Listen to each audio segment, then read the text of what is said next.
Hey everyone, it's Friday again, and hopefully I got everything working here. Let's see if we can get the chat opened up. Every time I try to open up the chat when I do this, it doesn't like cooperating. So let's see what we can do here. Okay. Let's see what happens. It ends up saying that it's not working, and then it ends up working. So you tell me what that's all about. Um, let's try another way. Verification, yeah. Let's do this.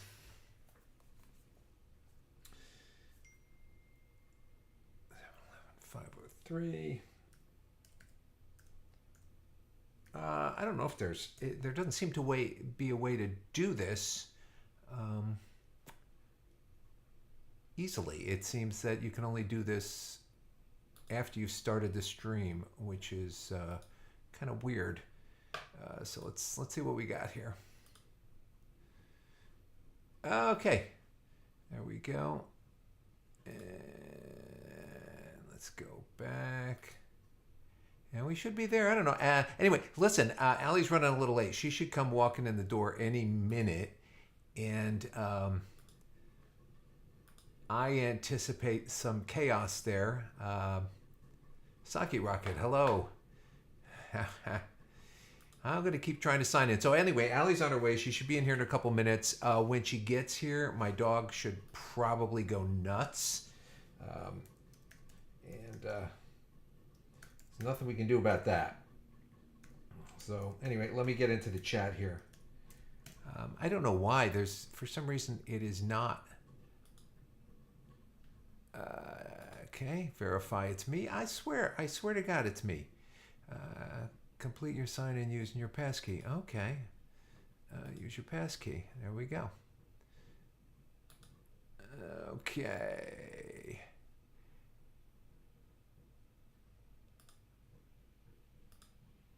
Tap yes on your phone or tablet. I like that. That works.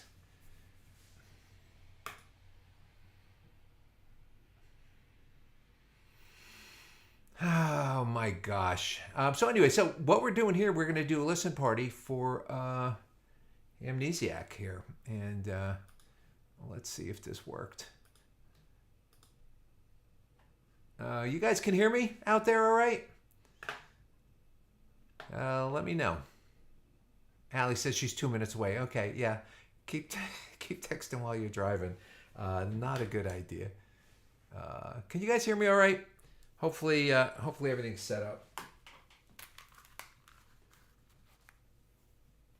Yeah, a lot of fans treat this as B-sides from Kid A. It's not truly. I gotcha. Okay, good. You guys can hear me. All right, I am gonna try to sign in one more time. I don't know why this is not working.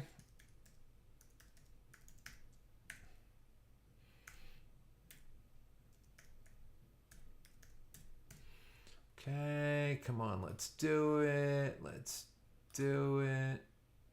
And let's do that. There we go. Yes, I have my phone.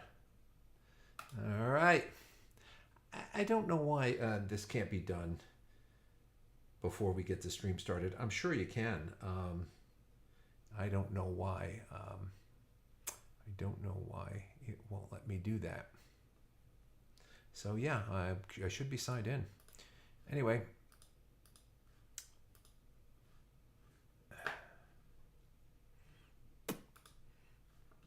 Yep, there we are. Okay, I'm in. So a lot of people are telling me this is possibly not their favorite Radiohead album. And Saki Rocket. A few weeks ago, I had to check out a band called Other Lives. Please check them out. Okay. And there's a band. It's an orchestra. Oh, okay. All right. That sounds pretty good. You can't find the chat. That's odd. Uh,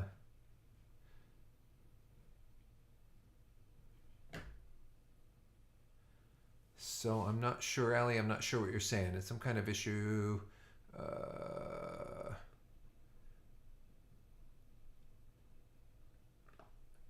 Yeah. So for some reason, I can see everybody's. I can see everybody on here. I just can't chat for some reason. It won't let me sign in. Anyway. So yeah. Radiohead, Amnesiac. And like I said, we're going to wait a couple minutes before we get started because Allie's running late and she wants to be here for this. So she should be just a couple of minutes away. People were disenchanted from Kid A, so a lot of people hated Amnesiac right out. Oh, I gotcha. Okay, so Kid A came out. That was a big change from what they were doing before. And then when this came out, it was just like, oh my God, they're not going back, and yeah, that makes sense. Well, I did do. There's the dog announcing Allie. So the dog will go mental as soon as Allie shows up. The dog will run in here and probably try to jump on my lap. But anyway, that's what makes good streaming, right? I hear Allie running up the walkway. So what songs? Pyramid songs. I did Pyramid Song way back in the beginning. I did Pyramid Song, and I remember talking about this album cover, saying, it looks like a. Allie better not be telling me the door's locked. What's up? The door's locked. Okay. Let me see what you could do. The side door downstairs open. Okay. So, I don't know why the door's locked. The few of us here is very good. Not so perfect. It's Kid A. I'm in the UK. There's a few of us here. 1 year later, and it was recorded at the same time as Kid A. Pyramid Song. Yeah, so Pyramid Song I did, and I remember I do. If you look down in my past videos, I did a breakdown of it. I'm pretty sure that I did, and I actually transcribed it out, and got that timing down and everything of all those parts. It was definitely a challenge. It was really hard. Okay, the songs don't flow like the other experience. Okay, but man, Pyramid Song was really wild. That's the one. Let me see if I have the lyrics. I do have the lyrics here. Pyramid Song. Yeah, that's the one with the water, right? I jumped in the river, and what did I see? Yeah, that was killer. Hey, I ran. Glad you could make it. I'm here, and I've got beer. All right. So we're ready to roll here. So that should be set and ready to go. I was worried you were going to call me and tell me I got a ticket or some crazy crap. Okay. All right, so let's... Okay, wait, real quick. What I was saying in the chat was the issue you were having. Yeah. Because we logged into that OBS with your YouTube. It's linked.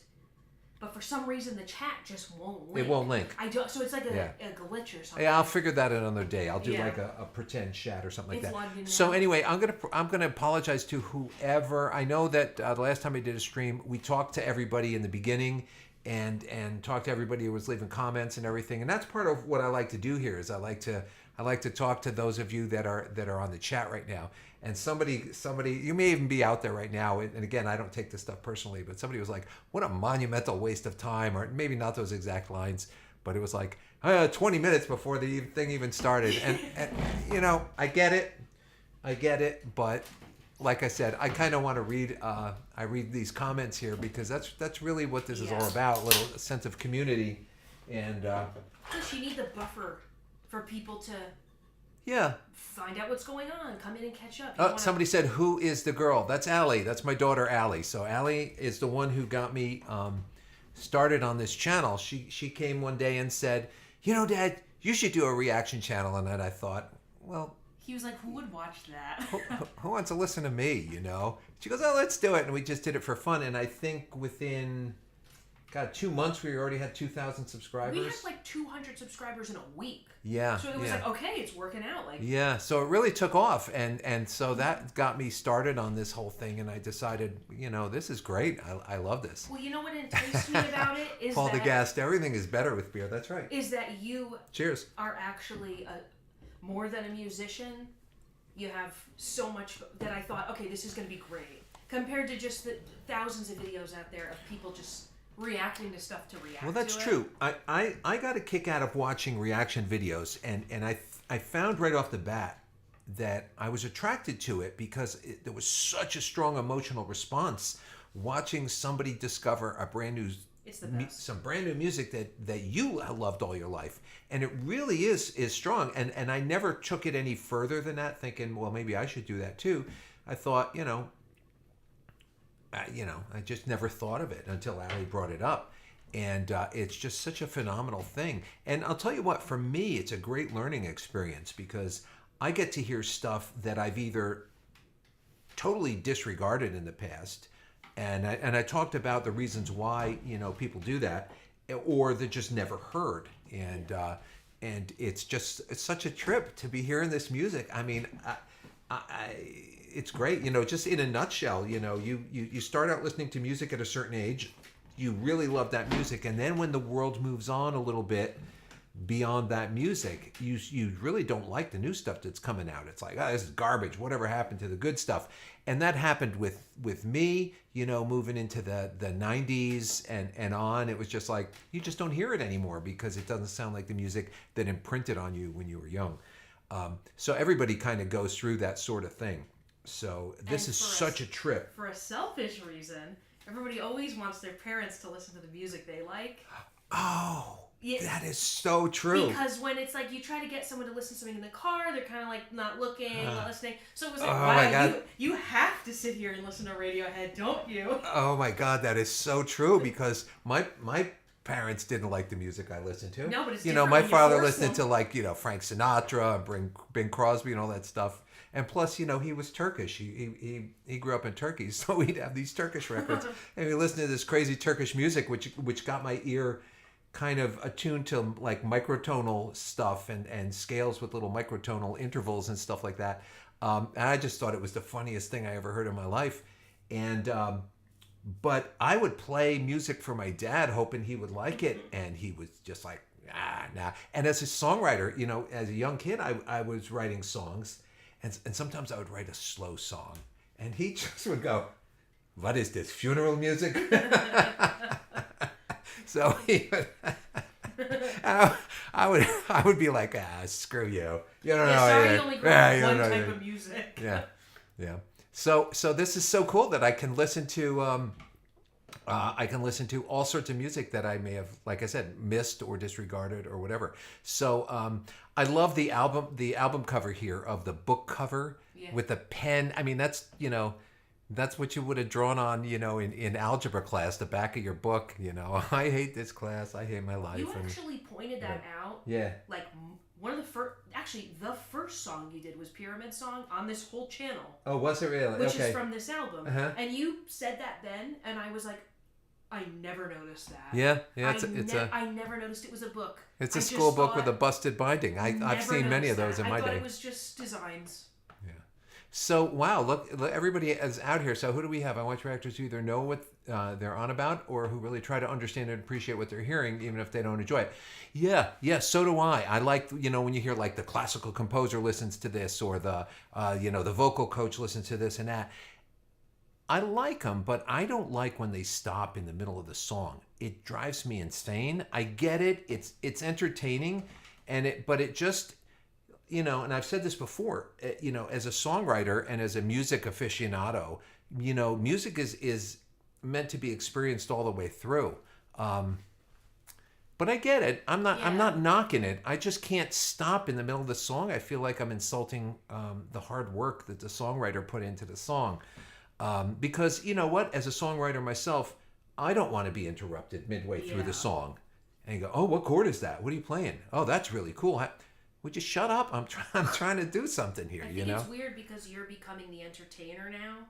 Instead of just listening, so you're partially trying to figure out should I stop and say something because somebody it wants to hear? Yeah. But so you forget these are all fans. I guess that's nope. that's the mindset why I don't stop. Although I will play it a second time and then break it down and talk about it.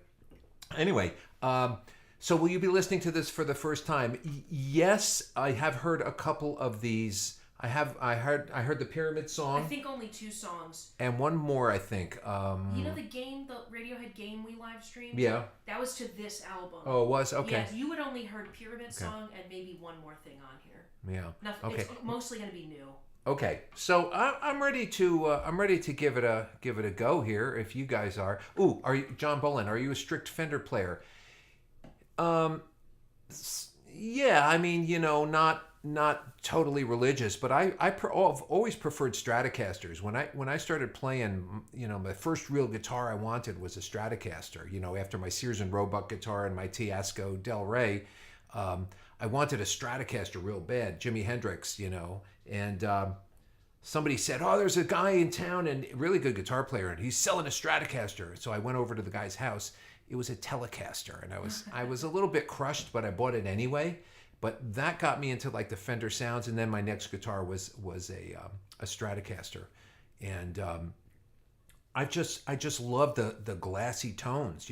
I got a lot of friends that play like Les Pauls or guitars with humbucker pickups, and they play with a lot of distortion, and I always feel like it's cheating because it's like it's too easy. It's too I don't know. I love the articulation. I love the action, the high kind of action on a Stratocaster, and how you got to work to get the notes out. It really, really does something for me. I really like it. But I recently got an SG over here. It's fun to play. I turn up the distortion and I noodle with it. The blue one?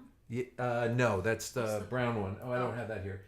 But yeah, I've got one of my Strats back there, a nice custom shop blue sonic blue one, and I also have back there a guitar that I'll be using here if I pick a guitar up.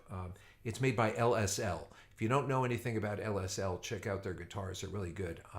They're handmade and they're just gorgeous guitars. They're made in California. Hendrix sound can't even be replicated. Good luck. Yeah, right. Exactly. Early trivia: Kid A and Amnesiac were recorded in the same session. They were almost released as a double album. Huh. Bruntune, I don't mind stopping at reactions. It's worth for the reactor to pause than it is for me. I've heard the song before. Okay. Yeah, and I kind of agree with that. It's like I know what's coming up, but sometimes they'll stop it when something really great is coming up. And it's just like, oh man, you gotta be kidding me. I was listening to somebody the other day. It was like a millennial music producer listening to songs for the first time. I can't remember the guy's name. It's like Isaac or something like that. I don't remember his name. Anyway, he's good. He's good. He knows his stuff and everything like that. He pauses the songs, which is fine. But what was he playing? I think he was playing a Beatles song. I was just going to say, there's like a guy who does Led Zeppelin and does that build up. And there was something monumental at the end of the song, and I was waiting for him to get to it. And he stopped the song before that and just never heard that little tag at the end of the song. I buried Paul. I don't know what it was, but it was something that was really, epic. And something about Billy Shears, probably. And he missed. The ones I don't like are the guys that really don't know anything about music, and I get it. They show that they're excited and they jump around and stuff like that. It's okay. I'm not knocking anybody. The Minotaur on the cover. Is that what that is? It looks like a crying kid with a little crown on or something like that. And his tears on the ground. And then the little dots with the lines in the background. That's such a kid thing. Yeah. I don't know what that is, but, that's really the essence of art. When you look at something and you go, that makes me feel something. And it could be something you don't even know what you're feeling. Yeah. It's just like, so I look at that cover and I go, I don't know if that's something they found somewhere and said, hey, this is cool. Or that's something that an artist, did or who knows. But it's good because it makes me feel something. And I don't know really what it makes me feel, but I like it. Anyway, the worst is people reacting to Metallica songs and then pausing mid-solo. It kills my soul. Yeah. You're right. You're right. Kid A cover is great too. What's the Kid A cover? That's the one with the whitish and the mountains. Yeah. Punch Brothers cover of Packt. Oh yeah, Packt. Sardines. Oh cool. Oh, okay? I know him. He did the Beach Boys recently. Yes, that's the guy. That was something that was just on. Yes, he did the Beach Boys. The guy who listened to the Beach Boys. Yeah, he's good. He knows his stuff. And but he missed something at the end of one of the Beatles songs or something, and I just was like, oh my god. And I'm not gonna comment. I'm sure there are 100 people are commenting because. I'm not one to criticize anybody, and that certainly wasn't a criticism. It was just like, oh man, if come you were on. with him in person, you'd be like, no. Yeah, but that's cool. I mean, I'm sure that I would be prone and certainly capable of doing the same thing. I'm lucky I have Allie over here helping me out because she'll tell me, don't stop it. She'll tell me if I'm about to screw up. Yeah, sometimes you'll see him look at me and kind of do like a nod, and I'm over here like, yeah, no, I have a producer. Allie's my producer here, so it makes a big difference. Tom York really loves the Doors, huh? All right. I remember when the Doors came out, man. I was totally into them. And it's funny, people have a love-hate relationship with the Doors. Oh, I think she means doors. Oh, Doors. But that's what I thought. Doors, too. okay. Not the Door, capital D Doors. What if he does love the Doors? Oh, but speaking of the Doors, people either love them or hate them. And every woman that I've ever known, met, or even been relatively acquainted with hates the Doors. What? I love the Doors. I don't know why. Peace Frog is like one of the best songs ever. I don't know why. Cover art. Okay, so anyway, so someone out there is not going to be happy with all the talking that I'm doing here. But you know what? I'm happy. I'm really happy with it. I'm happy to be talking to you guys. Yeah, he means actual doors. Should we cheers? Easter deer, yeah. Cheers to Amnesiac. Amnesiac. Doors, actual doors. There you go. That'll give another reactor something to talk about. There's a dude that doesn't even know. Yeah. Yeah. This guy thinks Tom York likes the Doors. Favorite 60s band. Yeah, the Doors were really cool. I mean, that was around the time, when I started playing, when I was learning to play guitar, I mean, the Beatles were out, and that's why we all wanted to play, but it was very rare that we could handle a Beatles song because they were too difficult. Thank you, Blockhead. They were didn't that sound horrible? Thank you, Blockhead. They were too difficult. You couldn't play a Beatles song. You had to. Those were like chords that were not like your average garage band could play. You could play Creedence Clearwater songs. You could play, any other rock band, Hang On Sloopy, Wild Thing, things like that you could play. But Beatles, no. But when the Doors came along, they were a little more complicated, but you were able to play them. Okay, that's an A minor, that's a D minor. I can handle that. But Beatles with all their crazy voicings and stuff like that. I mean, I can play it now, but I couldn't play it back then. Arda Shahin, is by any chance the name Erol Turkish? Evet. Yes, it is Turkish. Robbie Krieger, really interesting guitar player. Really interesting guitar player. I listened to some of his solos, and they're, like trying to, in the Beatles terms, Kid A, Sgt. Pepper is probably a Revolver, right? I totally agree. Like trying to play the Police. Andy Summer chords, yeah, those are like, let me grab my guitar. This is that LSL. This is their, it's called a T-Bone. It's their kind of Telecaster style guitar. But Andy Summers, it's hard to play. Sitting like this. Let me go like here. Like that.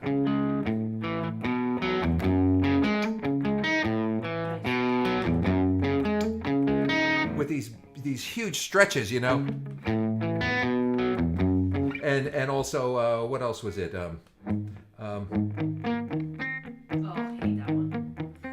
Right. Stuff like that. It's so hard to play at this angle like this,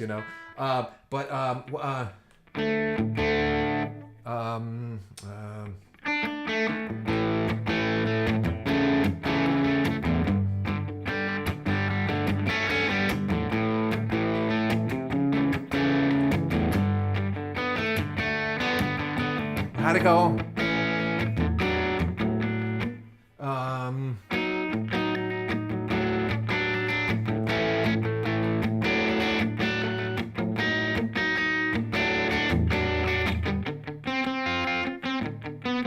You know, all that. Yeah, Andy Summers, man, come on. What a great player. He, you know, with Sting doing those crazy, you know, kind of reggae inspired bass lines, and Andy Summer doing these open voicings and all these cool chords. What an amazing thing, you know. And Stuart Copeland on drums, phenomenal. I love that band. Okay, Spanish Caravan. Yeah, right. Anyway, so you can hear the guitar, right? Hopefully. Yeah. Great. I know you can because it's in there, but would that not be the same? The setup that I have here is really weird. It's a little different than most people would do for a streaming thing, because they would have like one mic in the room and the guitar through an amp or something like that. But I've got like 18 channel mixer here with every one of these synths available to come in through there. Right now, real simple setup.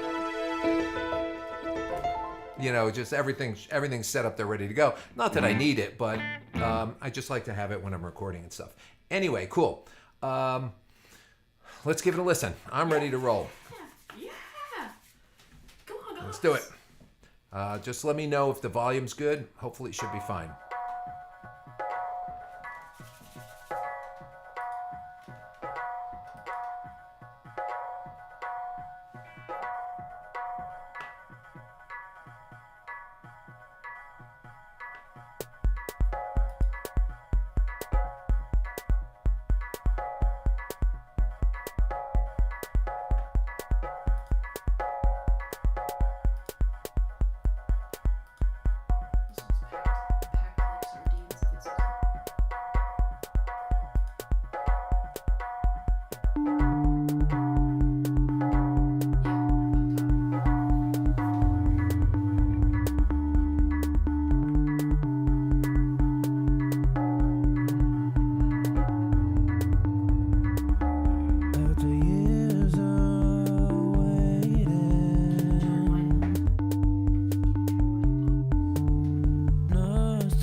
You want me to play it through?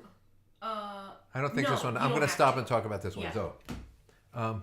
So I'm hearing that in D.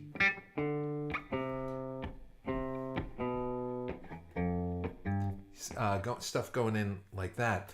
I love this. I think this is really cool. I really like this song. Yeah, it's cool. Especially the opening. It sounds so. It sounds so random. That's what I like about it, but it's not. It's really well thought out, and you know.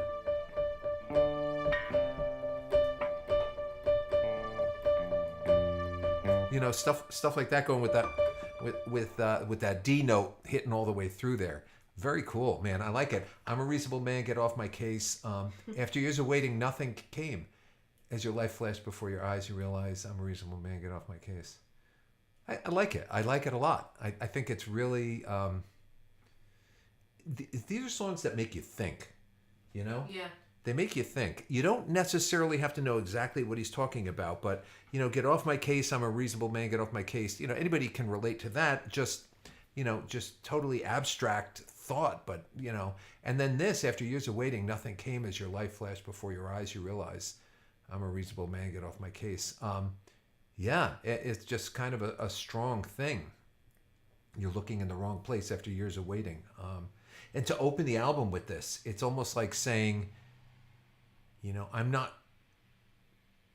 It's like I don't want everything I did up until this point.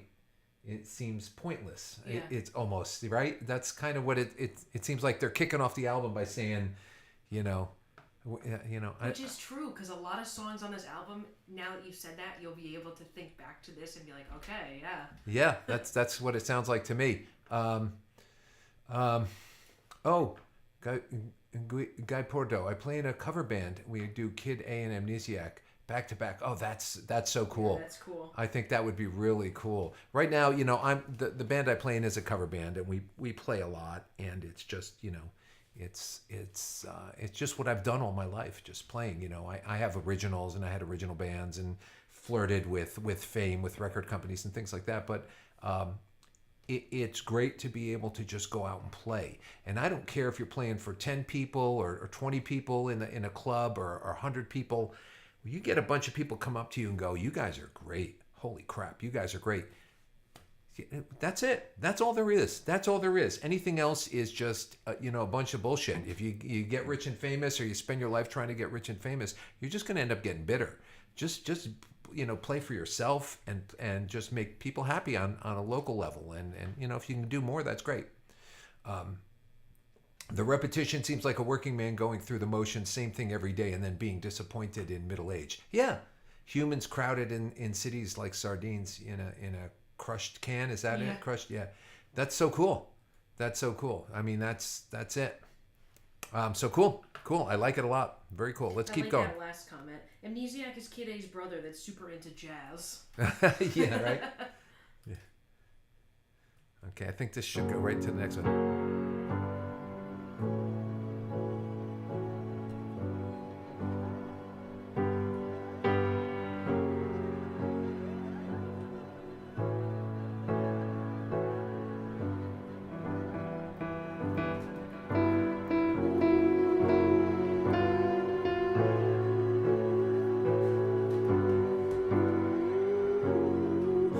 I love this one.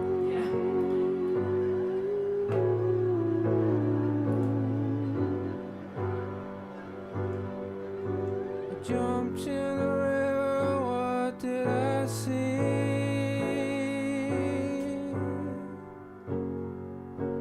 Black-eyed angels swam with me.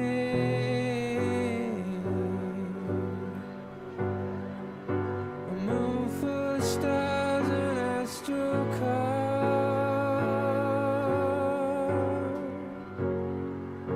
and all the figures I used to see.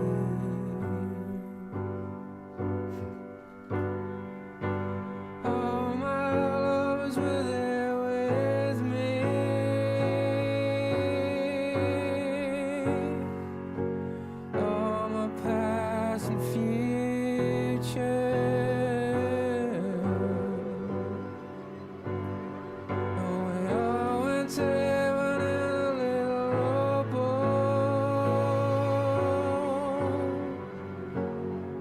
There was nothing to fear, nothing to die.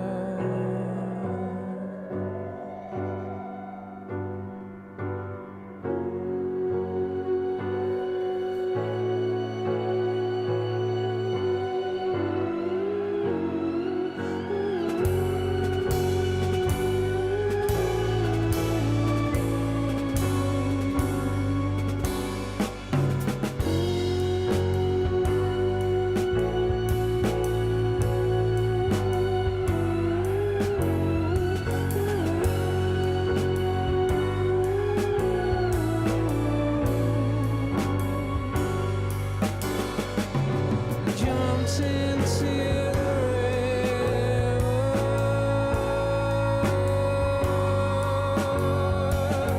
Black-eyed angels swam with me.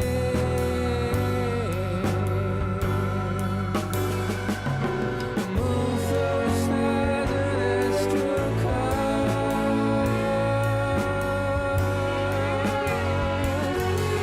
all the figures I used to see.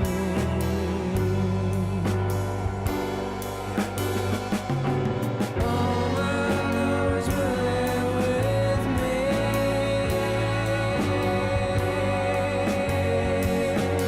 All my past and future.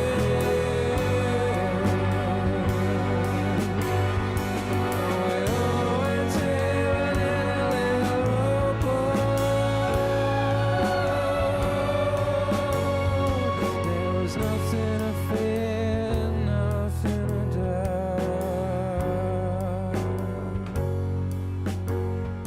There was nothing to fear, nothing to die.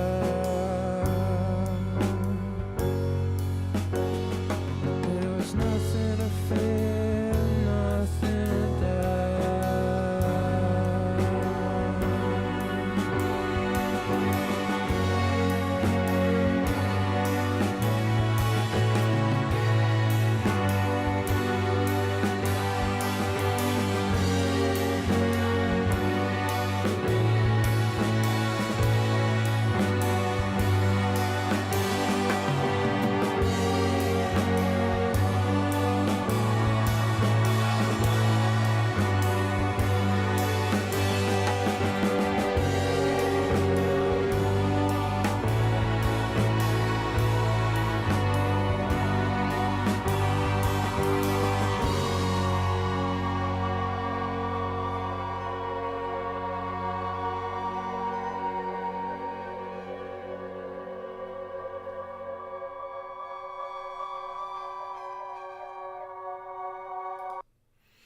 I'm going to stop it right there. I know and there may have been a second or so more, but that is such a powerful song. That is crazy powerful, and the whole idea and the whole imagery of jumped in a river and angels with black eyes and we all went to heaven in a little rowboat. There was nothing to fear and nothing to doubt. Yeah. Is it death? Is it just symbolic of just letting go? But here's another example to me of just letting go of the past of your whole life and just letting go and it being okay. I don't know. You guys thinking the same thing? It's crazy. The syncopation. I wish I could find. I did a deep dive of this one. Let me see if I can find it. That was one of the first things I did, right? The very first song you did on this channel, I don't know if it's the first one we posted. I think we posted a different one first.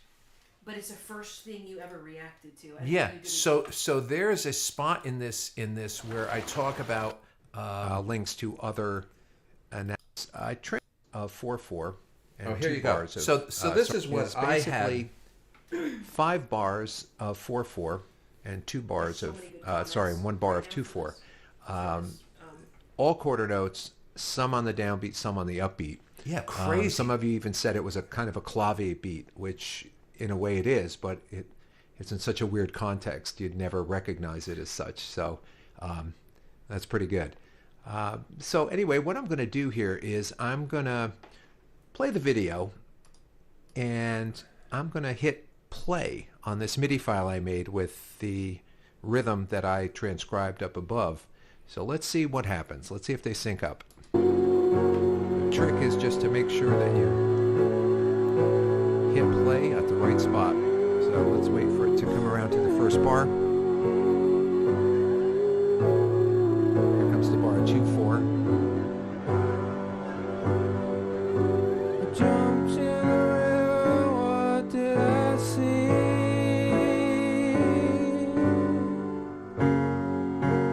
A God angel swam with me.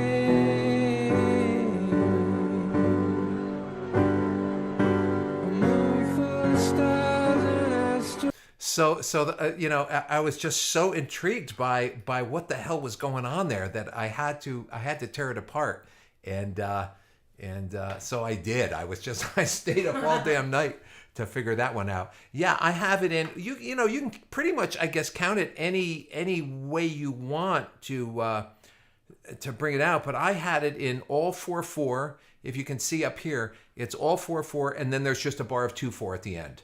And so it's all quarter note based, but it's so syncopated that it's freaking crazy. So yeah, so that song I had done before, and holy crap, I don't know how the drummer could play along with that. Someone said on here that he struggled with it. It sounds like he's just playing kind of a freeform thing on top of it, because it's just impossible to lock in. You would have to be sitting there counting till you started drooling. So yeah, so this is really really unusual. And Arda says Pink Floyd was never known for having unusual time signatures. Yeah, at least what I know of Pink Floyd, and I got news for you. Pink Floyd's probably another band that I could do some reactions to, because I don't know a lot of Pink Floyd. Dark Side of the Moon I listened to until the grooves were off the record. Yeah. But then I stopped listening to Pink Floyd because I felt like everything sounded kind of similar. And again, it's probably something that I should go back to and revisit. Although I did used to play The Wall in a copy band years ago. What the hell was that? Yeah. Right? Something like that. Yeah. Is that the end with the? How could you have any pudding if you don't eat your meat? Yeah. That album with the water on it, metal, I think it's called. You would like that one. Something like that, Metal. right? Yeah. So I got to listen to some more of that. That's a good idea, actually. So this is a crazy song. This is pretty wild. So there were a lot of people talking about, it's this time signature, it's that time signature. I don't know, not to toot my own horn, but I think I nailed it there. I think I pretty much nailed it. It's all 4/4 except for one bar of 2/4. Amagama's good too. Someone just said you should do Pink Floyd Amagama. Yeah, I have one. so many friends that are into Pink Floyd, and they ask me about it, and I go, whatever, take it or leave it. I don't hate them. Gems. And they're just mortified, And what other bands am I like that with? Dave Matthews. I should probably listen to some Dave Matthews. I've never been a big Dave Matthews fan. There is something else though that you're like that with. That's like Pink Floyd. The Grateful Dead. Oh yeah. So I was never a big Dead fan. You know why? Because when I was learning how to play music, when I was, back in the day, it was,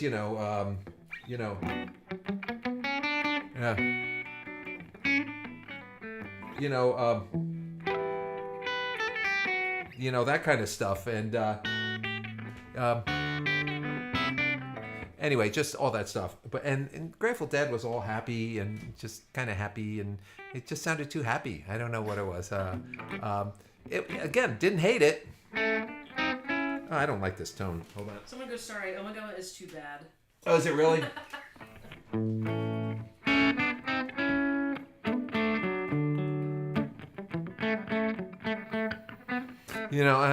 All that kind of stuff.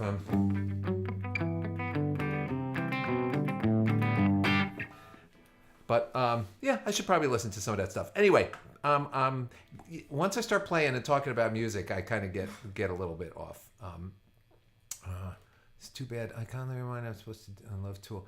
I'm constantly reminded I'm supposed to love Tool. Yeah, it's funny. I remember everything that I think ever played, and a lot of times I'll be with my band, and someone will say, "Hey, do you know?" And they'll say something, really totally obscure. Like, "Do you know Pleasant Valley Sunday by the Monkees?"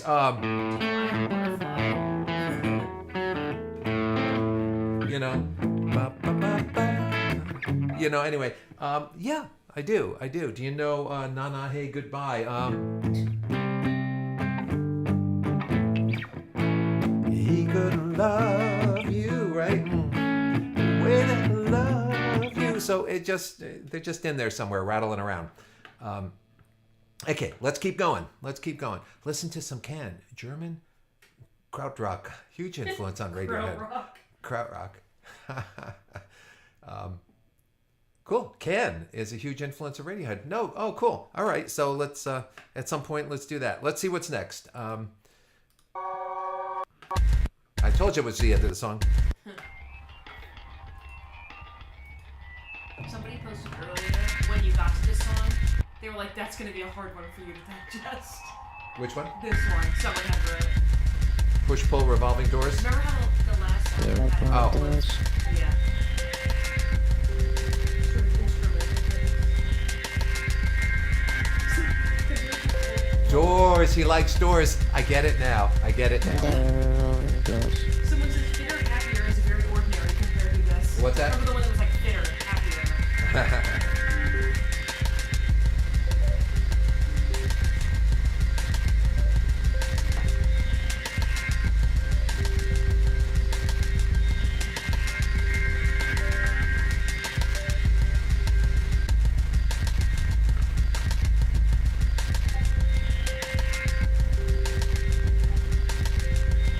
Doors in the road are big ships. And there are revolving doors.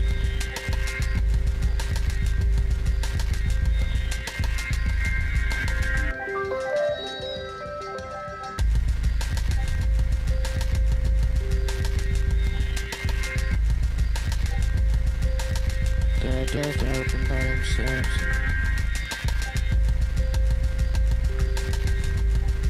There are sliding doors, and there are secret doors. Remember this in the game? Yes. This was in the game. Yeah. When the big, huge thing with the long legs was Yeah. walking around.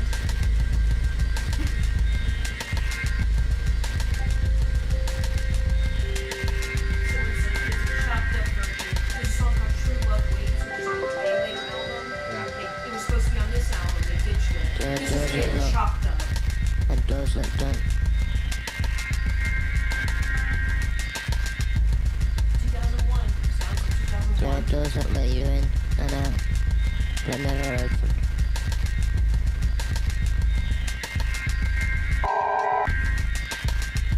And there are trapdoors.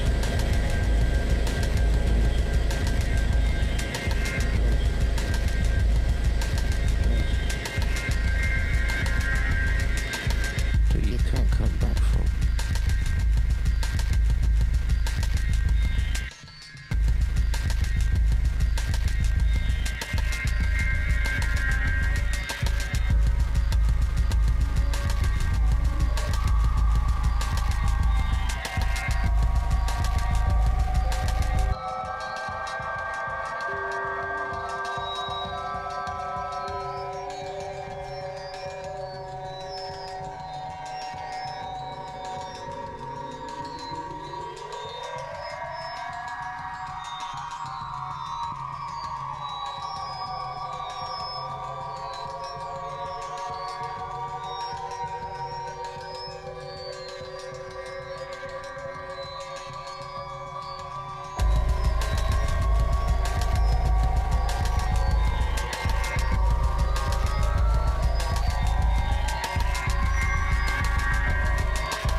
Yeah, that is crazy. Yeah, that's kind of, you know, pure electronica on that. But I love the lyrics, and I don't know what they did for the vocal processing. It was a little weird and choppy. I mean, he had, you know, there was a filter on his voice making it sound, you know, like it was going through a megaphone or real lo-fi, but it was also a little choppy, and it was creepy. To me, it sounds like always like whatever that thing is singing it. Oh, oh yeah. That's what I always think. Yeah. I'm like, it's that thing. That little guy there is singing it. Barely speaks English. He's trying. Is he the amnesiac? Has he forgotten everything there? He's doesn't want to be a sardine trapped in a can. And there's too many doors. It's just so weird. Okay, so if somebody described this song to me and said, "Oh well, you know, it's like this, you know, electronic stuff in the background, and there are barn doors and there are revolving doors and doors," and it'd be like, "That's a song? How do you know?" Yeah. But it just, it's something about their music that has this very artistic, this deep artistic sensibility about it. And, you know, I hear this song and it's, you know, it would be easy to dismiss if you're only hearing it for the first time or something, or you really don't know the band. Now that I know the band, I listen to this and I go, this is freaking deep. I don't know what it is, but I like it. You know, it's just like, it's true. There are doors, all sorts of doors. And it's figuratively about all the types of situations that you could get in, you know, sliding doors and secret doors and doors that open by themselves and just, you know, metaphors for life and these little places that we go to in life. Even though this album isn't really an album, I think the track is a weirdly great transition between two emotionally heavy songs. Yeah. And this kind of the other song kind of went right into this, you know? So, pretty wild. I think this is so far is a really great listening experience. Packed Like Sardines is about Tom's fear of car accidents and anxiety. Yeah, he seems like a pretty unhappy-ish kind of, and I don't mean that in a bad way. I mean, he seems like a very tortured soul in you know, maybe not in a not pathos, you know, not in a totally pathetic kind of way, but in a way of like, you know, a guy who struggles with the day-to-day stupidity of life in general, you know. So pretty wild. Yeah, doors equal change. Yeah, I mean, these are the decision. These are the points in life where you go through a door. In other words, you make a change. Exactly. You know, go through something. Very, very, very cool. Very cool. Yeah. All right, so let's see. What do we got next? Let me go back to the lyrics here. I'm on the lyrics page. You guys must be going through the same thing too. When you try to find lyrics for a song, you go to one of these lyric sites, and it's like the freaking Weather Channel. You know, it's nothing but ads, just pop-up ads, and I want to freaking kill somebody. I just hate it. Looks like the next song is You and Whose Army? I think that's what it's showing on here. So let me get those lyrics up.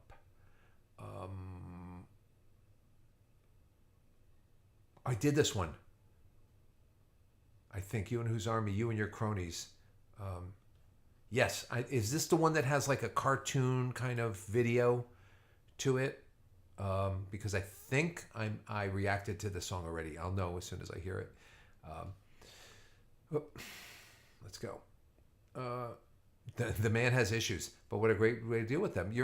I mean, listen, you know, some people ask me, you know, at certain points in my life, they'll be like, "Hey, you writing anything?" Because I'm a pretty prolific writer. I have hundreds and hundreds of songs, and they'll say, "Hey, have you written anything lately?" And there are times when I tell them no, you know, and they'll be like, "Why?" And I go, there's nothing going on in my life. I haven't fallen in love. I haven't broken up with anybody. I haven't gotten into a fight. I haven't crashed my car.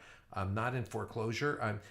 Things are going pretty good. I got nothing to write about, You know, you write. You know, most artists, myself included, write to deal with your pain or your emotional overflow, and write to get it out. You know, and so yeah, it doesn't surprise me. I would expect nothing less. You know, from somebody like this. This is somebody who feels things very deeply. Okay, next one. You and Whose Army? Come on, come on. You think you drive me crazy? Well, come on, come on. You and his army. You and your cronies. Come on, come on. Holy Roman Empire. Come on if you think. Come on if you think. You can take us on. You can take us on.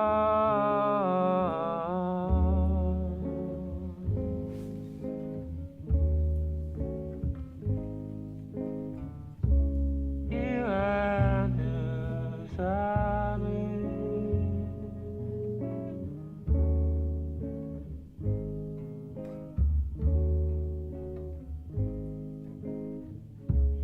You and your cronies.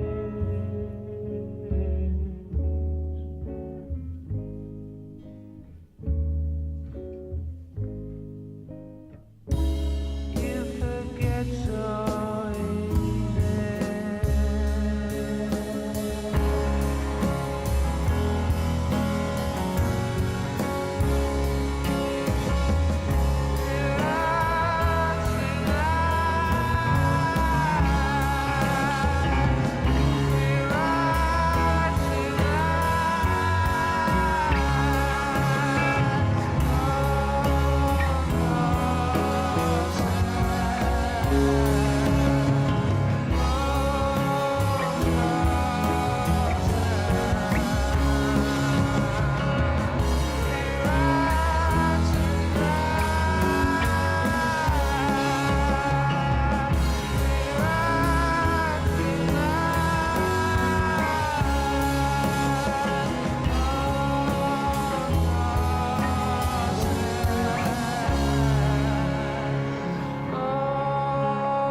So, if I remember correctly, this was a political thing. I think this was. so, yeah. I think this was about You and Whose Army. You know. Yeah. Love that song. Yeah, I think it was. He was talking about political movement or somebody that he disagreed with. That was, you know, something to do with British politics, if I remember. Let me see what we got here. You need an ad blocker. Yeah, I guess so. Did something come up before? Issues make great songs. No, on these stupid lyrics sites. Yeah, It's just like the Weather Channel. Tom would be nodding. Yeah, I agree, Jason. The best art comes from fears, dreams, and issues. Yeah. Tom had more than 5 eye surgeries when he was a child. Must have been as a large. Yeah, he looks like he has a lazy eye or He's blind in that eye. Oh, if is I he? remember. Yeah. But he had a whole bunch of eye surgeries as a kid to remedy it. Well, and a lot it of didn't times. help. A lot of times, if you have like a lazy eye, Uh-huh. what is it? It's not myopia. I can't remember what it's called. But they'll give surgeries to tighten the muscle up so that the eye will track with the other eye.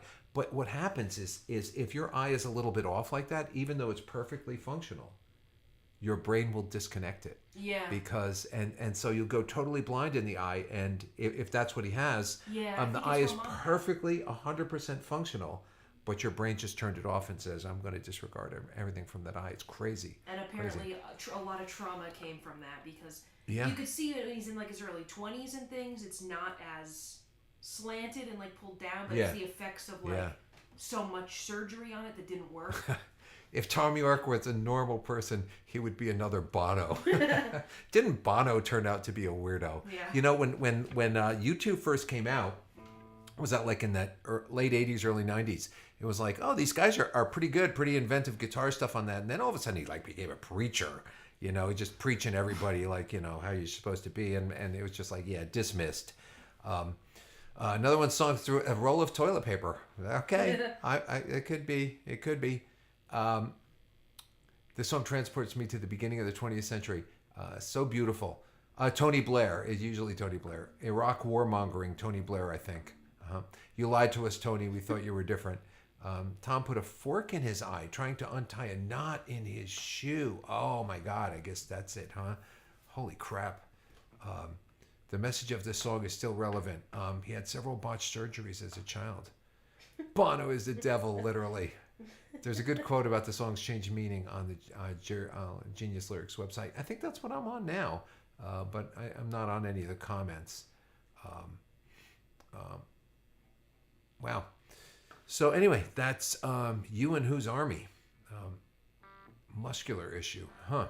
Yeah, there's something going on like that, and instead of becoming Bono, he stood on the edge, according to Lucky. All right, let's keep it going. You and Whose Army? We're going into what's next. Let's go. I might be wrong.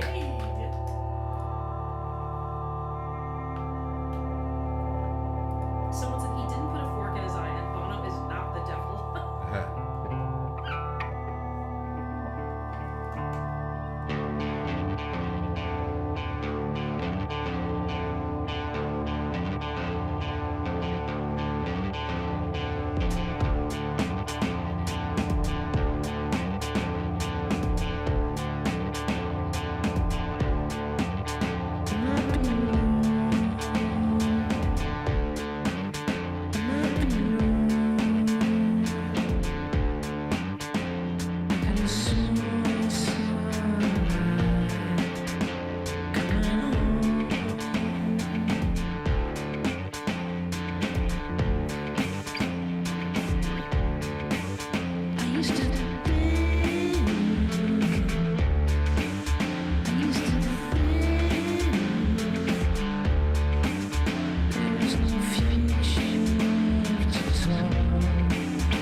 That's pretty cool. Yeah. That's pretty cool. So at first the song came on, I was like, okay, I'm not sure it's at the same level to me as everything else, and then it was. It was. I thought it was pretty cool. I might be wrong. I could have sworn I saw light coming on. I used to think there was no future left at all. I used to think, open up, begin again. Let's go down this waterfall. Think about the good times and never look back. What would I do? What would I do if I didn't have you? Open up and let me in down this waterfall. So what are we talking about here? Are we talking about music and creativity? Are we talking about another person? That's. I think it's. I don't know. I keep seeing this whole album as like a statement of like we're moving on. Yeah. We're moving on. So it could be, with life, with music, with whatever, just this desire to embrace the unknown and move on. They didn't play a single song from Amnesiac when I saw them in 2003. Huh.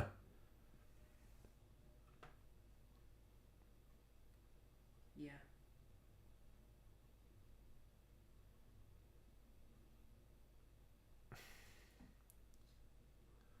It's more simple, same reaction. Yeah, okay. Yeah, it's more simple. Had the same reaction on my first listen. Yeah, and at first I was like, okay, it's it just didn't hit me over the head right in the beginning.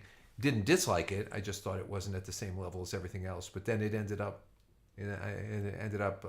definitely being there. So very cool, very cool. So what do we got? What's next?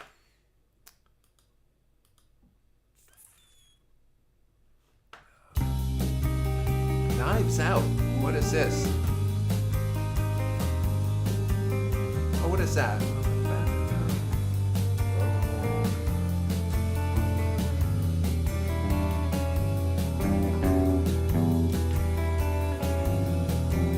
I want you to know it's not coming back.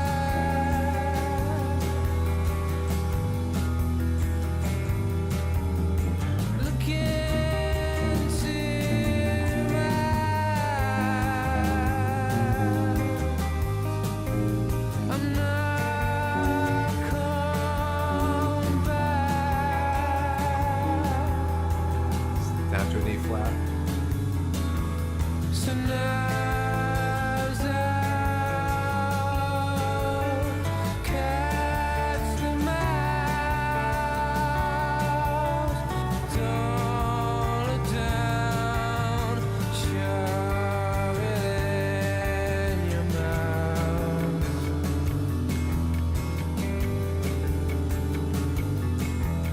If you'd been a dog, you'd know.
right, so we got to talk about this one. This is like, Tom, we need to talk. We need to talk. So this, you were saying, somebody was saying that it's got really dark lyrics. Tom York explained the main idea behind this track in an interview. The businessman walking out on his wife and kids and never coming back. Huh. It's the 1,000-yard stare. When you look at someone close to you and you know that they're going to die, it's like the shadow looking over them. Huh. So the chord progression in this is so weird, right? Right?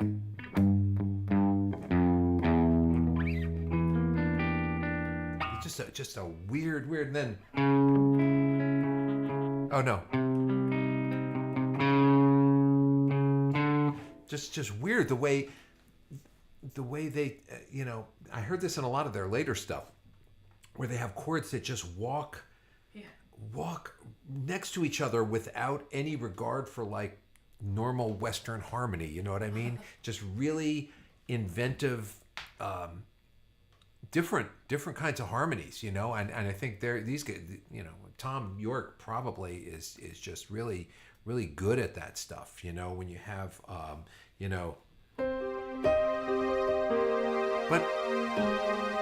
it's not that pretty. He's got these other tensions in there.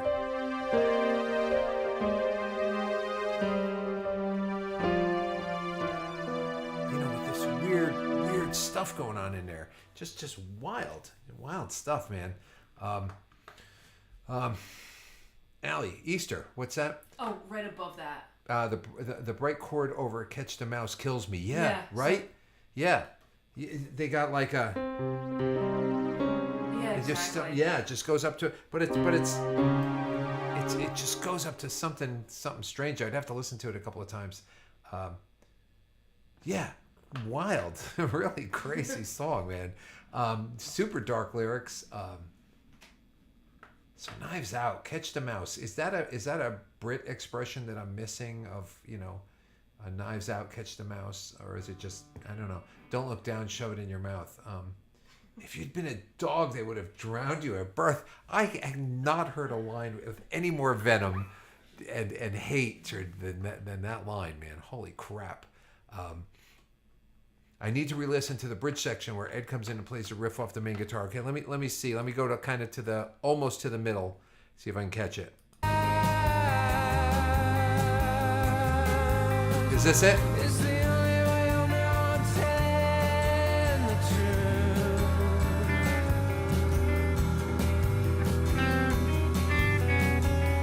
So Knives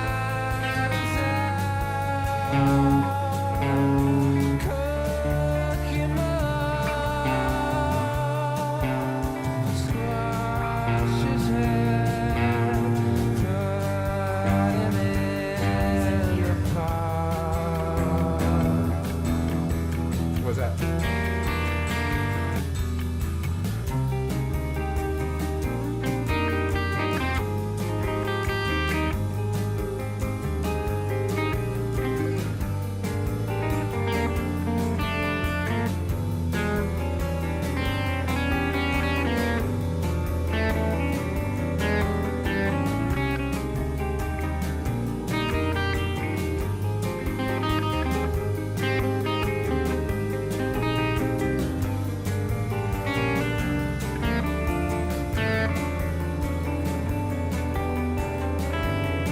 That's crazy.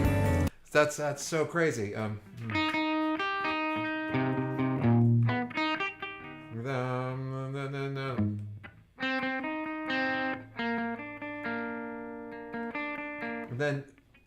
it almost sounds like an E minor 7. No, it's not an E minor 7 flat 5. Yeah, it almost sounds like an E minor 7 flat 5 there because just cause. Because I say so. Yeah, that's crazy. That's crazy. That's so cool. Knives Out does mean that someone is ready to kick off and get rowdy. Okay, yeah. So cool. Let's see what else we got here. Oh, that's okay. Yeah, that was the middle section there too. All right, let me get up to the next one. What do we got next? Oh, because you heard this one.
So did I hear another version of this? Yes. This was another version. But you had reacted to this one. That sounds like Strawberry Fields. Yeah. You had reacted to this one by mistake. Because all that everyone said was, oh, do Morning Bell. So you reacted to this, and then I saw the video after, and I was like, oh, you shouldn't have listened to that one first. Everyone's like, this one's more blue. The weird, like, toy-sounding piano in the back. Yeah, that's.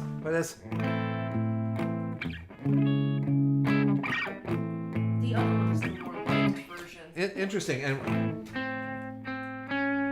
it gives you that line, you know. Yeah. Interesting, and that's kind of the little motif in there. Interesting tune. So, what has everybody's thought about that tune? This one, just to remind you, is the other one.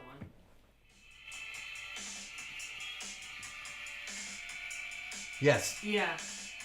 Same. I like that one. Yeah, everyone loves I like this that one better. Yeah. This one sounds unfinished. Yeah. It sounds a little rougher than that. I like that one. And that's funny, you know, I guess when you write a song, you come up with it, and then after playing it for a while, you come up with better ideas, and you know, and it's like, and then you start doing it live differently, and people are like, oh, the live version is much better. One of the things I hated, back in the day, I don't know if people still do this, but they would, I don't know if it's because they got sick of playing the song so many times, but they start singing differently. Hate it. They start you go singing to the differently. concert because you want to sing along, and then they sing the song completely different, and it sucks. Yeah. Sucks, right? They just change up the whole song, and you're Yeah. in the audience like, oh. right? Thank God, you know who never does that? Paul McCartney. Never. No, right. Never. I hate So if you're doing like, so the idea is that somebody after a while they go, penny lane, there is a bubble. that. They have this way of singing it that they think they're in the '60s on the Lawrence Welk show, and I hate it. We went. I remember what we went to see Jethro Tull. Were you with me at Jethro Tull? No. I went to see Jethro Tull, and this was maybe 10 years ago, maybe a little more than that. And I guess Chris was with. I think my son was with me on that one, and he sang every song like that.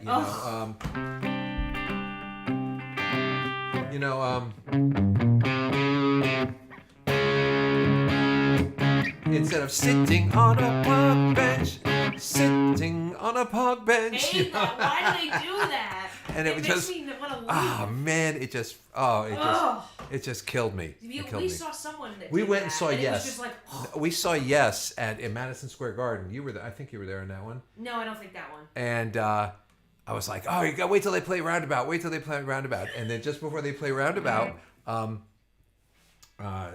Anderson's going, well, we always thought it'd be fun to play Roundabout as a 12-bar blues. And I'm like, no, no. And they're like, no, what are you doing, man? I want to... Come on, man. Yeah. You're like, I've been waiting 50 years to hear this. Come on, man. You got to do that. it. And it was just killing me. I want to hear, I like to hear the songs the way I remember them, especially the vocals, you want to take it out on the solo, that's cool, but give me, give me. I want to hear that. I don't want to hear any other, I don't want to hear the 12-bar blues, just play it straight, man. I went to see Jethro Tull in the aughts and on Aqualung Anniversary Tour. He was my friend. I love Jethro Tull. But every song he played was like, I wish I had a capo with me now. As I did walk by Hampstead Fair, came upon Mother Goose, so I turned her loose. She was screaming, but his. As I didn't walk by Hampstead Fair. It's like, no, man, and don't you're do in that. the audience trying to sing along. Don't do that. Oh. On down by the bathing pond to try and catch some sun. But they're like, Yeah. Speaking of vocals, what do you think of Tom's?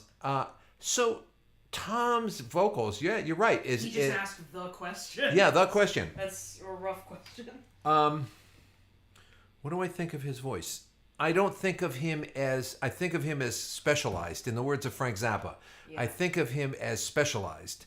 So he does his own thing.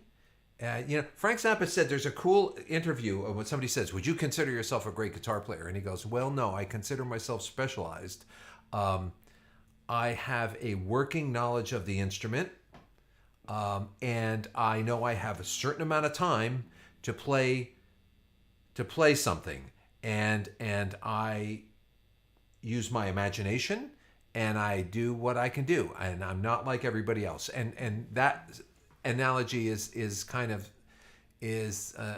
what I'm thinking about Tom York. Do you think of him as your typical singer? No.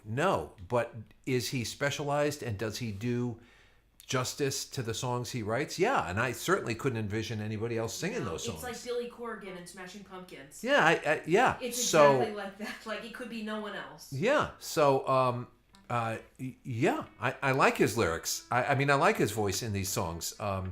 Again, I couldn't envision anybody else singing them. They're uniquely his, and that's part of the allure and part of the charm of this music, is that it is so specialized and so unique. So what do I think of him as a singer? I think he's great. I I don't want to hear him singing in an AC/DC cover band, nor do you want to hear me singing in a band like that. People will ask me sometimes, I'll go out and play and they'll go, "Oh my God, you have such a great voice." And I know I don't. I know what I can do. I have a certain, certain things in my repertoire that I can do, but I'm not one of those guys that could, stand on a stage and sing you, a song, right off the bat and make it sound great. It's just like I have to well up the emotion. For me, it comes out emotionally. It's not because I have a good voice. It's just because I'm singing with all my heart and soul, and it comes across to the audience, So I feel the same way about Tom York singing. I think it's great. I think he sings with all his heart and soul, and it comes through. It comes to the audience, and like I said, I think he's great. It works perfectly with this. One of the fan favorites is the next song. One of the fans' favorites is the next song list. A fan favorite. A fan favorite. Yes. And I've been wanting you to do this song. This is Dollars and Cents? For months, yeah. Okay. And I kept holding off because you didn't really hear anything on this album, and it was just kind of like... Okay, yeah. And now a lot of people are excited. Yeah, everything so far on this album is a win. I'm liking it. Okay, so let's hear Dollars and Cents. Let's see in there.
stars and sands.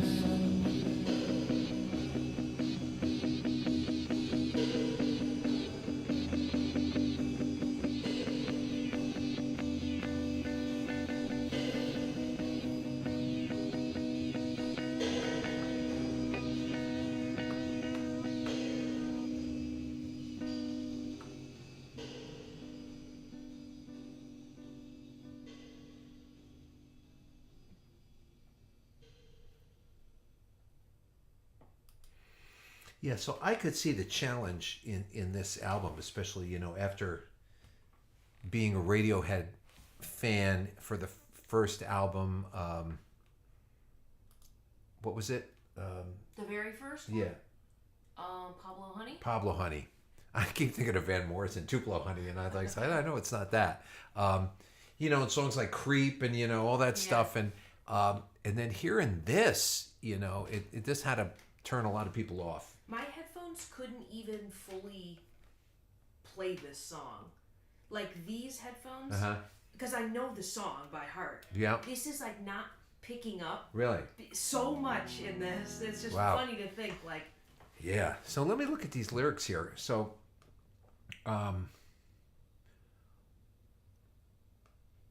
let's go up to the top. There are better things to talk about. Be constructive. Bear weapons we can use. Be constructive with your blues. Even when you turn the water green. Even when you turn the water green. What do you get from that? Turn the water green. I wonder what that is. Oh, why don't you quiet down? Maybe I want peace and honesty. Why don't you quiet down? Maybe I want to live in the children's land. And why don't you quiet down? Maybe I'll wander the promised land. I want peace and honesty. Why don't you quiet down? I want to live in the promised land and maybe wander the children's land. You don't live in a business world, and he never goes and you never stay. We all have goals in a liberal world, living in times when I could stand it, babe. It says the song was inspired by Alice Coltrane. Alice Coltrane? Yes. And Krut Rock band, Can. Huh. Look at this.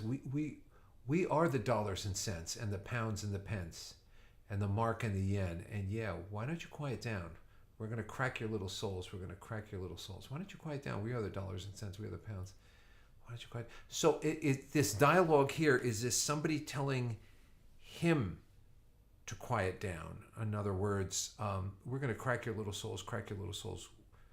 We are the dollars and cents. Something here says dollars and cents is an outcry against dehumanizing forces of global capitalism. Right. Where longing for innocence, tranquility clashes with harsh reality because of financial systems and conflict. Right. So are they being told to quiet down, or are they telling the world to quiet down? So it could probably be interpreted either way.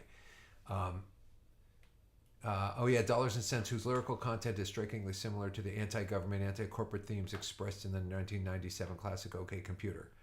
Huh. Interesting. Oh, a lot of comments are saying pollution, stagnant water, Green water. There you go. Green water, algae blooms, and things like that. Yeah. And B minor, but that was in B minor, and then every once in a while you'd get like a, he'd be singing, like outlining a C kind of chord over that, really, really kind of a dissonant thing. Cool, yeah. So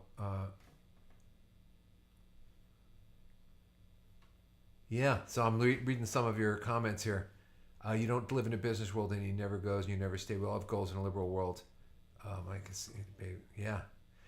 The bass, that kind of ostinato bass lick happening all the way through there was pretty cool. Where the melody kind of floats and then becomes dissonant on top of it.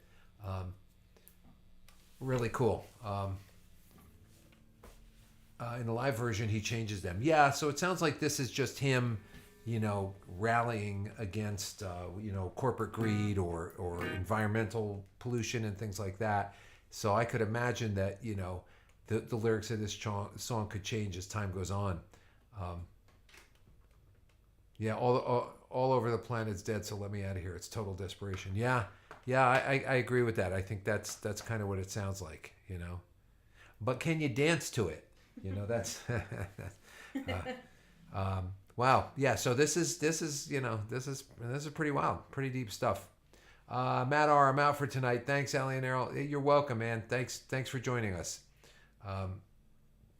Actually, that's a good song. Vitamin C by Can. Is it really? Yeah. Okay. Oh, here you go, Paul. I'm a Radiohead fan since Creep, but I found their creative journey always fascinating, even if it wasn't what I wanted.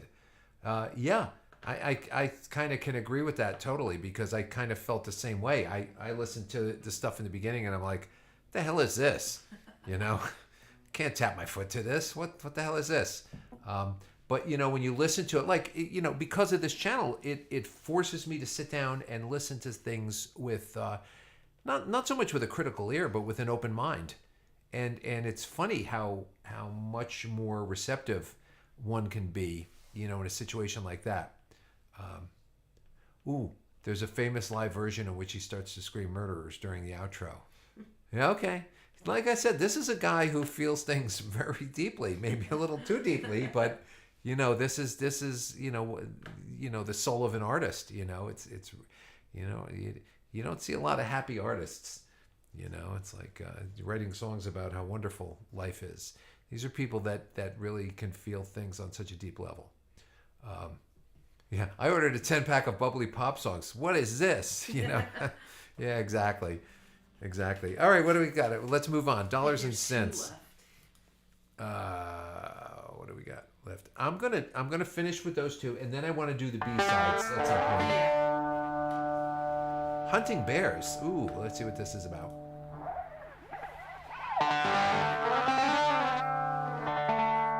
It should be no lyrics. No lyrics? I think, unless there's something missing. Yeah, instrumental.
That's then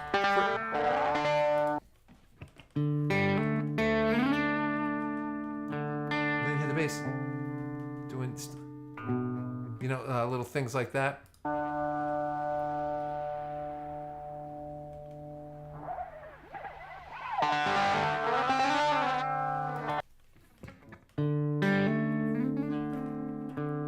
Interesting. And the guitar is so well, I don't know if it's a guitar. It's so compressed there. It sounds almost like they don't sound exactly like guitar strings. It sounds like it could be another stringed instrument of some sort. Interesting sound. I don't have much to say about No, that. of course It's not, just for atmosphere. It's atmosphere and ambiance, right? You remember how when you played your song that you wrote for your audition to college? Oh yeah. And I said something about it reminded me of a Radiohead song. Yeah. What's the next one? Oh really? So you might, it's your song, so you might not hear anything. Yeah. But what you were playing gave me kind of a little bit of this song. Really? Yep.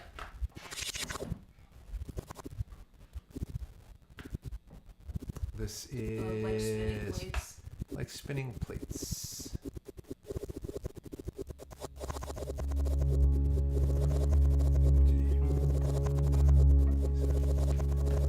C sharp.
Interesting. Clearly not the version that sounds like your song. Oh, not that. Yeah, no. No, it's- because there's a live version that's just as popular. That's Uh-huh. on, I think it might be a B-side even, and it's really heavy with the piano. So interesting. That's those chords there at that particular mode. This song makes my brain feel funny.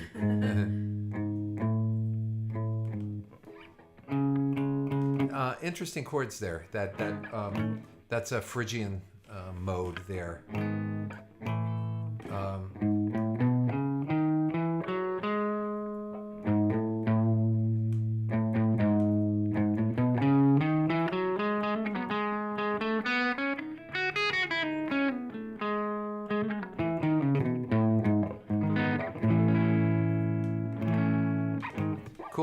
Cool. So, what is this song about?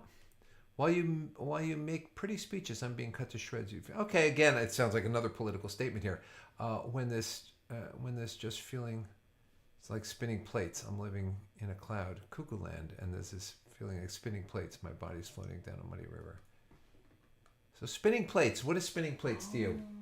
Spinning plates to me is when I used to watch Ed Sullivan. There'd always be like, they'd always have some act where somebody would be spinning plates, and they had these long poles, and they'd be spinning plates on there, and it's like this fragile balancing act.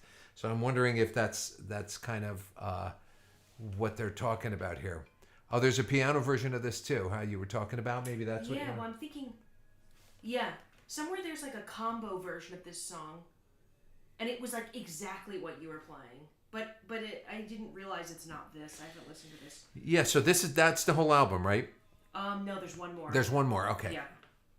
I could see why people were. Oh yeah. Like. This is like A Life in a Glass House. Yes. Okay, that is the end. Is the last. Let's take a listen to Life in a Glass House. And let's get the lyrics over here.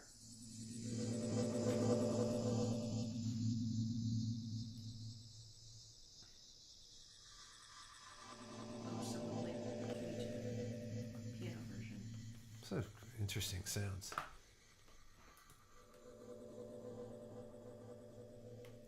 A hopeless task. See if something goes wrong. Yeah, house. Yeah, spinning plates like a house of cards. Once again, I'm in trouble with my only friend. She is paper in the window panes. She is putting on a smile.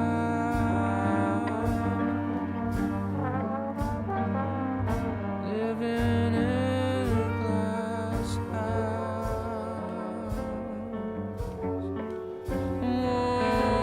Once again, It's crazy. packed like frozen food and batteries.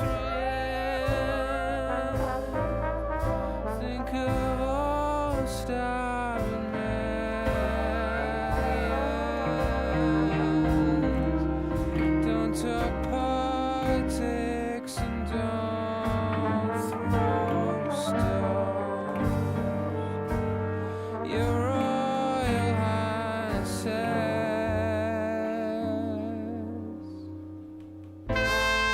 Well, of course I like to sit around and chat.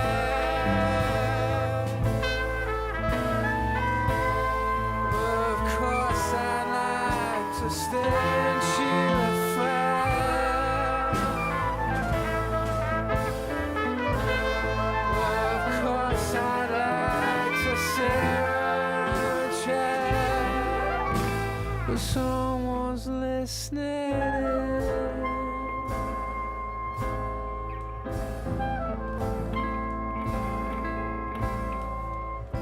Once again,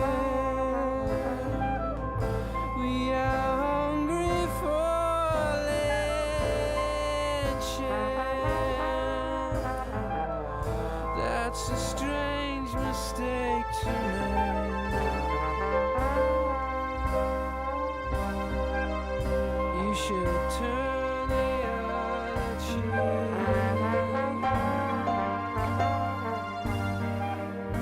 Living in a glass house.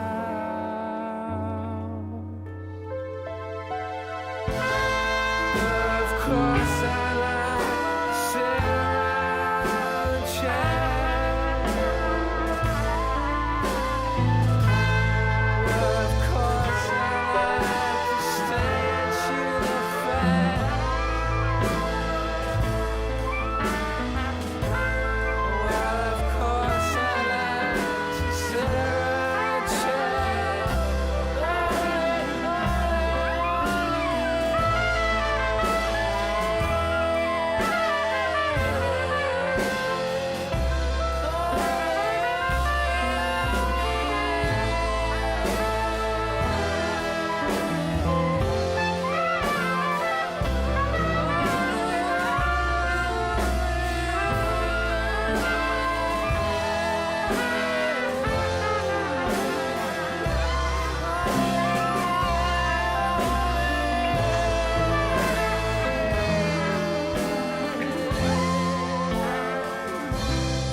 So how different was that one? How different was that? So that sounded like, something right out of like a kind of a New Orleans. New Orleans kind of thing.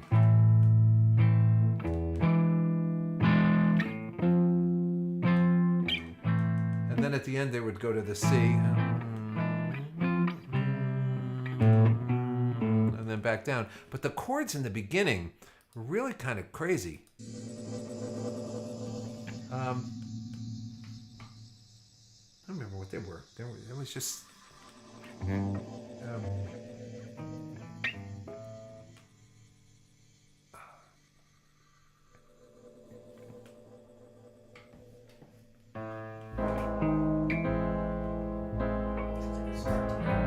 movie. E minor major 7. Once again,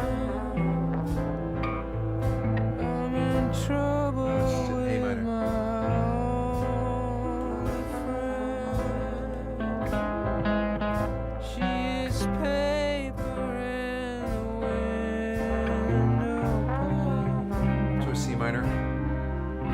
She is putting on a smile. To a G minor. So that's Living in a glass house. to F minor 7 flat 5. Once again, packed like frozen fame batteries.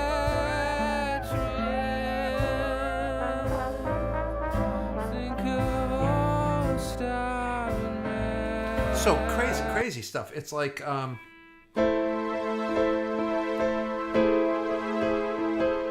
then up to then down to G minor, then F minor 7 flat 5. Kind of like that, but it just sounds way too pretty when I'm playing it here. It's just the way they have it between the guitar and everything.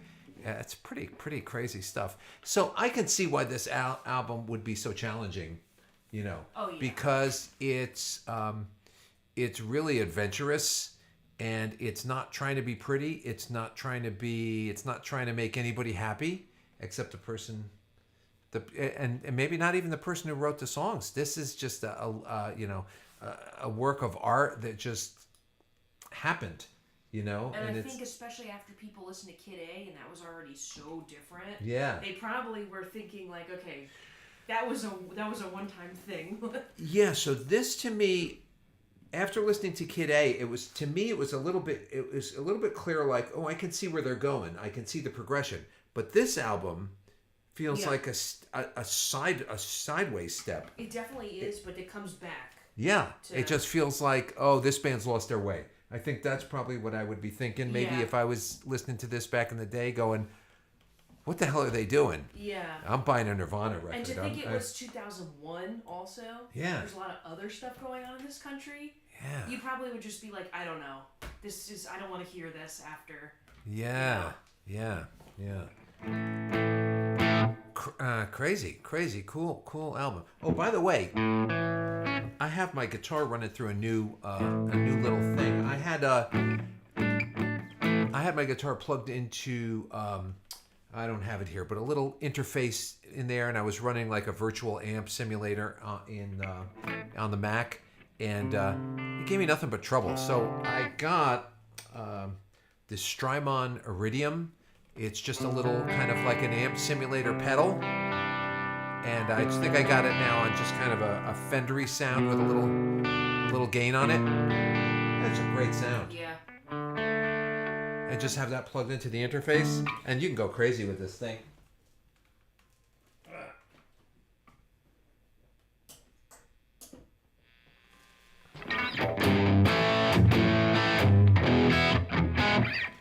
That's I'm a Strat player, so to me, single coils and just to get that sound. But this thing's pretty cool, so I would recommend it. Oh, I got another cool toy before I go. I just picked this up the other day. Something called a Wampler Euphoria. This is a drive pedal, but it lets the clear sound of the guitar come through with the overdrive, and plugged into my Dr. Z back there. Where is it? Yeah, there it is in the corner. And like a match made in heaven with a Strat. Really cool sound. I'm gonna start doing some reviews. I got a lot of great guitars, a lot of great keyboards, and cool little gadgets. So at some point, I'll probably start doing some reviews. I got a lot of great vintage stuff too. So we'll talk about it. What I have to do is I have to quit my day job so I can do this more. My boss isn't watching, is he? Hopefully not. Yeah. Let me ask you. Anyway, thanks, guys. What's that? Do you want to do? There's like not many B-sides on this. Next Friday, before we do a different album, do you want to start it with the B-sides from this album?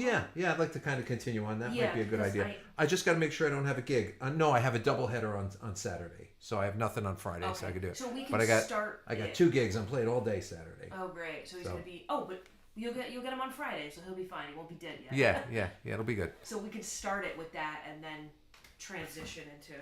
Yep, sounds good. Because So I know they want it. thank you guys so much for joining us, and I had a lot of fun. I hope you guys did too. And I'll see you next Friday. I'm gonna try to we'll do the B-sides. Yeah. On Friday, For sure. and then I may do something else too. Actually, I'm gonna do a bunch of other videos. I'll probably just drop them on Sunday. So Look at the second to last comment. No, up one more. Where? The green. Go down.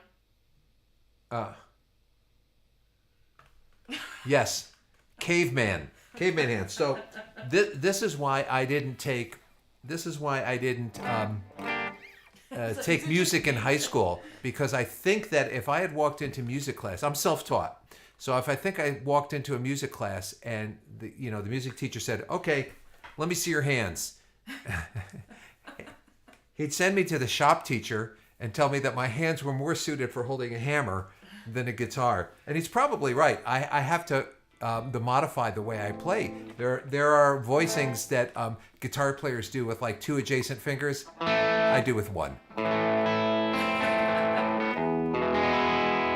But you know what? I can play minor 7 flat 5. Like dinner plates. What's that? Hands like dinner plates. And hands like spinning plates.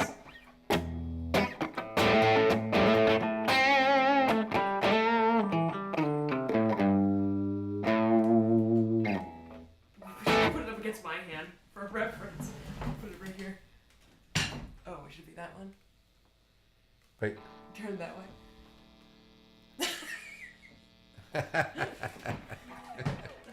Anyway, yeah, if you need me to hold a hammer or something like that, but Or a whole house. yeah, there's sometimes like I'll look at a picture of myself playing guitar and I'm like, damn, big damn hands, holy crap. I play piano too, so let's see how that works. You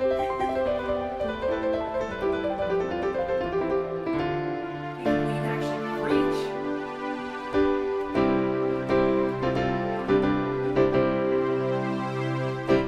So yeah. What's this? Cheers, Erol, or is it Turkish Bruce Springsteen? I just love it. Is it the camera or are your hands massive? Ulan, he looks like Bruce Springsteen. Ulan. Turkish Bruce Springsteen. Anyway, thanks guys. See you later, and be cool. Adios. Güle güle.